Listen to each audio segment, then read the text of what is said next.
So here I am, I've got the app going, and what it's showing to me, my favourite picture, is just a picture of the lungs, gently filling on the up breath and gently coming out on the down breath.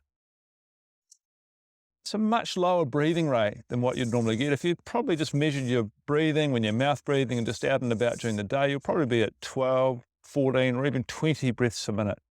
We're down at about 5.5 here, which is more like that calming breathing. You're also going to find as you go through this that initially you might find your nose a bit congested. You might get a little bit panicky. That's okay. It goes away, and it goes away quickly. You might just start with 4 or 5 minutes of this. And even if you break it and do some mouth breathing in between, that's just fine. You might progress it even more. You might get up to 10 minutes practice a day, and then you might progress it again to where you're emptying your mind. What do I mean by that? You just concentrate solely on the breath coming in and out, and try not to worry about what's happened or what will happen. We're trying to stay present. That's called mindfulness. You've probably heard of that. The trick is, of course, because you're a human, like me, what happens is you have thoughts that intrude that empty mind. We're not Zen Buddhists or Zen anything. We're just trying to breathe like a normal human, reduce our glutamate, turn our stress response off. The app is super helpful for that, but there's also another technique. You can start to count those breaths on your fingers. Here's how I do it. I get my fingers, I hold one together, thumb to forefinger.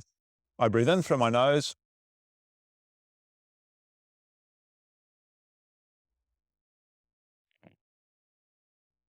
Nice, relaxed, one breath in and out through the nose. And then I move to the next tip of my finger.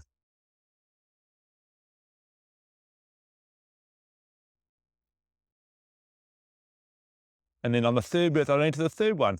Now I've got 4 fingers to touch here. Then I've got 4 little knuckle bits here. I've got another 4 bigger knuckle bits here. And I've got another 4 there. There's at least 16 breaths that I've got there. I find if I can work my way through 16 breaths, that's more than enough for me. It also focuses me on this momentful activity of breathing and touching the next finger. And when the thought inevitably comes in, because it does, because you're a human, then you just notice that thought and push it away. So the idea is not to have no thoughts, although that eventually does happen. The idea is to identify the thoughts when they happen. It's like the bicep curl of mindfulness is identifying when intrusive thoughts come in.